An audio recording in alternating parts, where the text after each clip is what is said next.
日咧就嚟到呢一個 Manulife Place 嘅 Food Hall by Moon Thai 啊！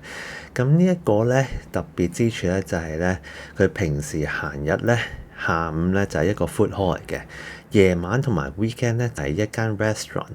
咁我哋當日咧就係星期日晚啦，嚟到其實都好多 booking 嘅。我哋5點半好早嚟到，都已經有客人喺度坐緊㗎啦。佢嘅出品咧係非常之高水準嘅。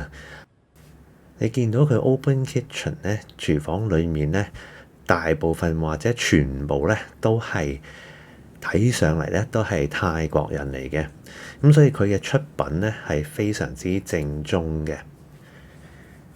嗱，佢嘅裝修咧都好有品味嘅嚇，好乾淨。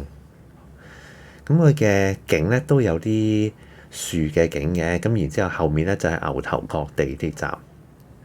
喺呢一度，如果你揸車嚟咧，就1個鐘咧就200蚊啦消費，2個鐘咧就要400蚊消費，3個鐘就600蚊。咁我哋當日咧埋單3位咧就387左右，連埋廳㗎啦。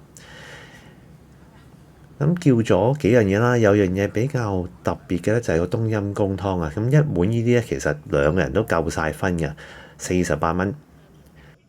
無論係呢一個冬陰功湯咧，或者呢一個嘅牛肉船麵咧，佢個湯飲完咧都唔會話好口渴嗰啲嚟㗎嚇。呢一個咧就係普通嘅牛河啦，唔係和牛嚇，咁都好抵食，因為牛肉係都好高質素嘅。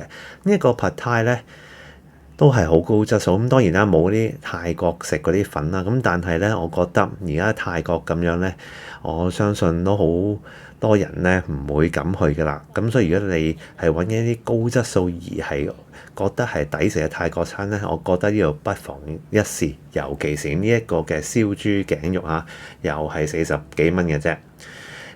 如果你中意我呢個 channel 或者呢段片咧，記得 like、subscribe 同埋 share 啊！下一段片再見，拜拜。